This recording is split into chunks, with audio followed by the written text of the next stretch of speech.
Mesdames, Messieurs, bonjour et merci de prendre ce rendez-vous de l'actualité sur Eden Télévision. Réaménagement des mesures préventives de lutte contre la COVID-19 dans le cadre du déroulement de la présidentielle prochaine. C'est l'une des décisions du Conseil des ministres de ce mercredi. Près de 2000 morts, rien qu'en une journée, ce mercredi au Brésil. Le système de santé de plusieurs États fédérés sont au bord de l'effondrement. Et puis une visite historique pour la première fois dans l'histoire. Un pape se rend en Irak. Il doit atterrir demain à Bagdad pour aller à la rencontre des minorités chrétiennes du pays.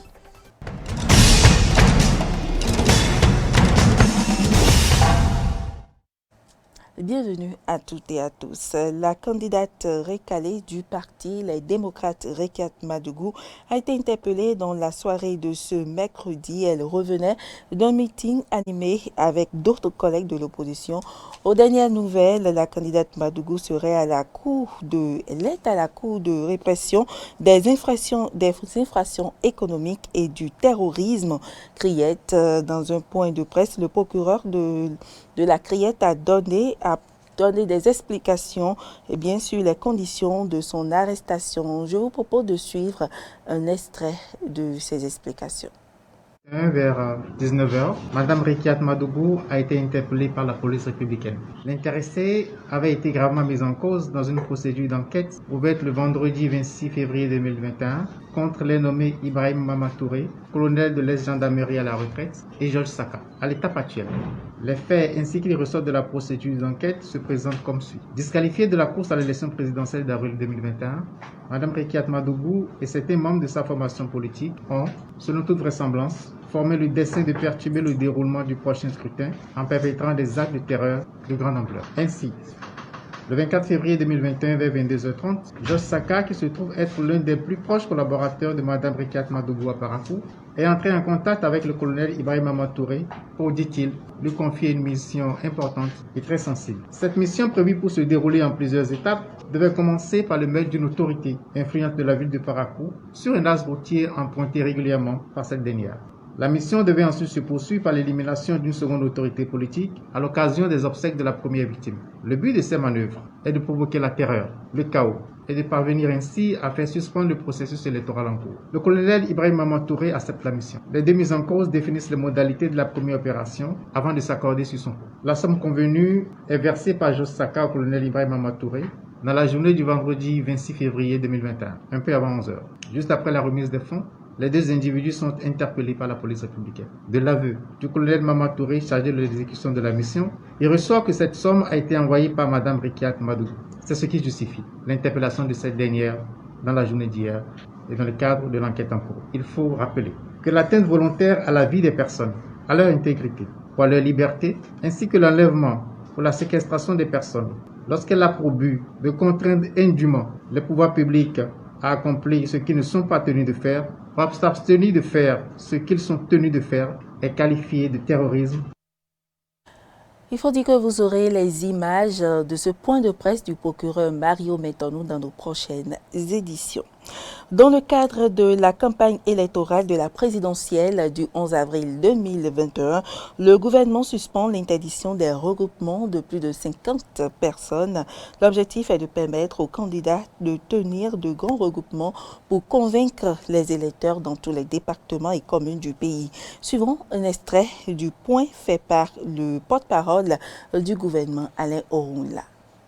Au titre des mesures normatives, fixation des conditions de déroulement de la campagne de commercialisation 2020-2021 des noix de cajou. La dite campagne est prévue pour se dérouler du 11 mars au 31 octobre 2021 sur la base d'un prix plancher d'achat des noix de cajou aux producteurs dont le montant est de 300 francs CFA le kilogramme. Les ministres qui en ont la charge sont instruits à l'effet de veiller à son bon déroulement et d'éviter les sorties frauduleuses de noix du territoire national. Ils s'assureront par ailleurs du respect des opérations post-récolte aux fins de préserver la qualité des produits. Au titre des autres mesures normatives, le Conseil a adopté les décrets relatifs à la modification du décret portant création, attribution, organisation et fonctionnement du Fonds national de développement agricole et la nomination des membres de son conseil d'administration. Au titre des communications, réaménagement des mesures préventives de lutte contre la COVID-19 dans le cadre du déroulement de la campagne pour l'élection présidentielle d'avril 2021. Le plan de riposte contre la pandémie adopté par notre pays allie les dispositions mises en œuvre pour en limiter la propagation, la prise en charge des cas positifs, de même que des mesures de résilience et de continuité des activités sociales, sportives, économiques et politiques. Tenant compte du contexte actuel de la pandémie qui affiche une hausse générale des cas, en particulier des cas graves et des décès, mais également de ce que l'élection présidentielle est un événement majeur dans la vie politique d'une nation, il y a lieu de réaménager les mesures préventives dans la perspective du déroulement de la campagne électorale. En effet, pour ce scrutin, la circonscription électorale est le territoire national et les candidats doivent, à l'évidence, s'employer à convaincre les électeurs dans tous les départements et communes. À cet effet, les regroupements de plus de 50 personnes sont exceptionnellement autorisés dans le strict respect des gestes barrières. Les candidats à la dite élection sont donc invités à faire respecter ces mesures sous leur responsabilité à l'occasion des rassemblements qu'ils organisent.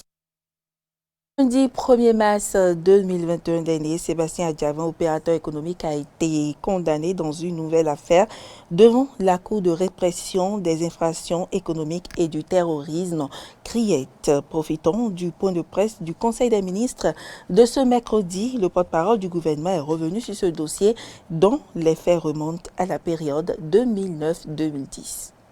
La condamnation intervenue solde un dossier dont les faits ont été publiés par toutes les parties prenantes depuis de nombreuses années, des faits dont la constance n'est contestée par personne puisqu'il est reproché à notre compatriote d'avoir obtenu pour une part et tenté d'obtenir pour une autre part des remboursements de TVA sur des exportations qui se sont avérées fictives, voire illégales, pour tenir compte des accords et du protocole du mémorandum de Badagry qui interdit toute exportation vers le Nigeria. Or, qu'il vous souvienne que la plainte de l'administration à l'époque, c'était que ces exportations seraient intervenues et auraient fondé donc des remboursements de TVA. Sur ces faits constants qui ont fait l'objet de dénonciation, la juridiction compétente, après analyse des dossiers, a estimé devoir prononcer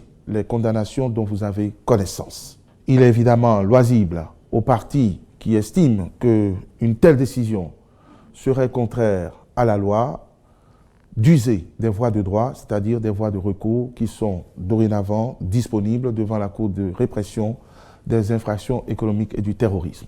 L'administration du président Talon est venue trouver un dossier qui causait les remboursements opérés au profit de notre compatriote sur la base d'un protocole d'accord homologué par le tribunal de première instance de Cotonou. Il n'y avait aucune raison de remettre en doute cette convention homologuée par le tribunal jusqu'à ce que l'on obtienne des informations sur l'altération des documents, le caractère fictif des documents qui ont servi de base et de fondement à l'accord intervenu. Là-dessus, l'administration du président Talon avait l'obligation d'entreprendre les investigations qui se sont imposées, lesquelles ont démontré et confirmé la fictivité de l'opération et l'altération des documents qui sont carrément considérés comme des faux. Sur la base de ces éléments, on aurait commis une faute en ne dénonçant pas les faits et en ne rétablissant pas la réalité des faits et donc la remise en cause de l'accord intervenu. C'est dans ces circonstances et dans ces conditions que les juridictions compétentes ont été saisies et n'ont pu que constater la réalité de la fictivité de ces documents, ce qui a permis d'asseoir les condamnations intervenues. À la différence de ces animateurs qui cherchent à semer la confusion parce que la confusion est à leur niveau. Nous sommes compartimentés dans nos rôles.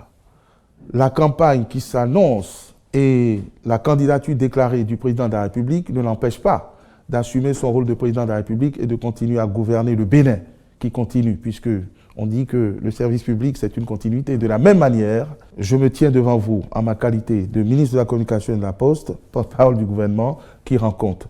Donc, il n'y a aucun risque de confusion dans un esprit cartésien et rationnel comme le. Ouvrons la page inter de cette édition. Près de 2000 morts rien qu'en une journée. Ce mercredi au Brésil, le système de santé de plusieurs États fédérés sont au bord de l'effondrement. Alors, pour contenir la propagation, les gouverneurs ont instauré des couvre-feux et fermé les commerces non essentiels. Triste record s'enchaîne au Brésil. Le nombre de victimes liées au Covid-19 explose. Ce mercredi, le pays enregistre 1900 décès.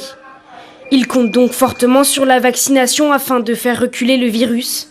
Même si la campagne connaît des soucis d'approvisionnement, le ministre de la Santé a annoncé ce mercredi l'arrivée de nouvelles doses de 2 vaccins d'ici fin mai.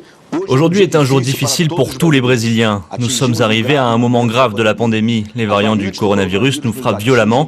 Nous avons pris des dispositions avec Pfizer et Johnson & Johnson pour recevoir 138 millions de doses de vaccins supplémentaires d'ici mai, afin de vacciner notre population dans le cadre du programme national d'immunisation. Jusqu'ici, seulement 3,8% de la population a reçu une première dose et la pandémie ne régresse pas. De plus en plus d'hôpitaux dans différents États sont saturés. Ils sont contraints de placer des patients à l'extérieur en raison du manque de place, mais également de louer des conteneurs réfrigérés car les morgues sont submergées par le nombre de victimes. Le gouverneur de Sao Paulo pointe du doigt la mauvaise gestion de cette crise par le président Jair Bolsonaro. L'État est désormais classé en phase rouge avec 70% des lits de réanimation occupés. E agora vamos enfrentar as 2 piores semanas da pandemia. Nous allons faire face aux 2 pires semaines de la pandémie depuis le premier cas de Covid-19 au Brésil. C'est la triste réalité d'un pays qui est gouverné par un négationniste de la gravité du virus. Un pays qui est commandado por negacionista, de pays qui não tem Ministério da Saúde.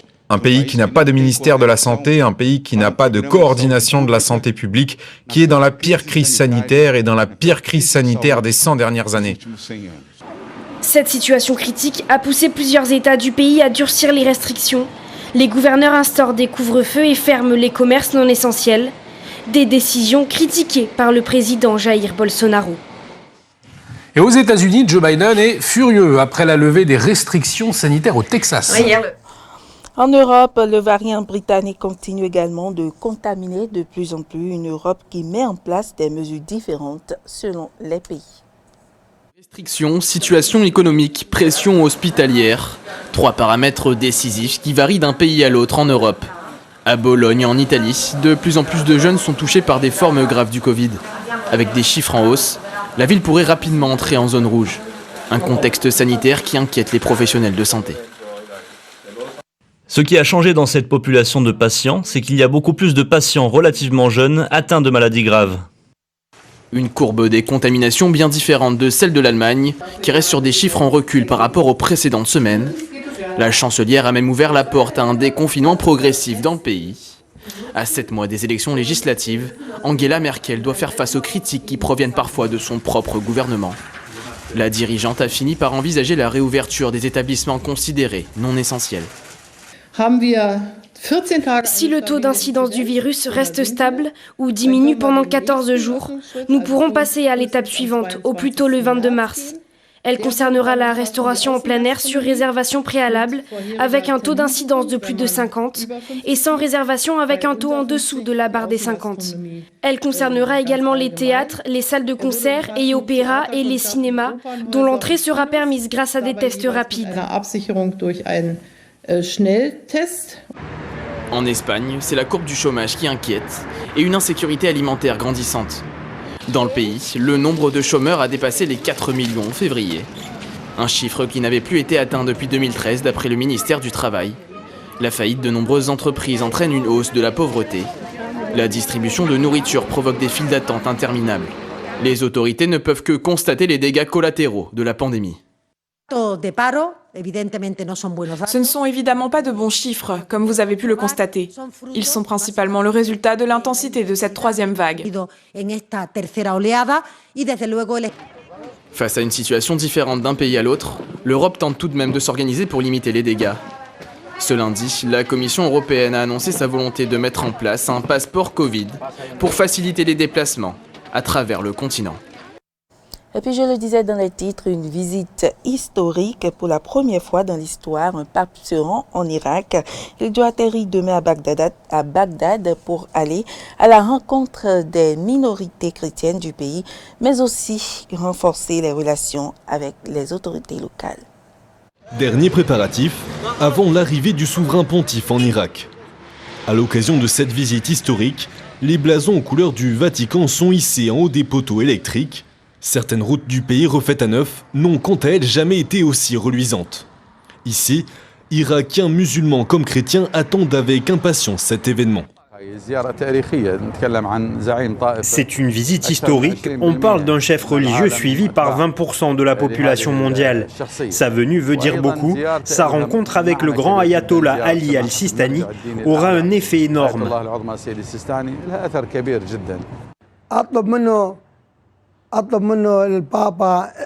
Je demande au pape François d'apporter la sécurité et la paix afin qu'il n'y ait plus de différence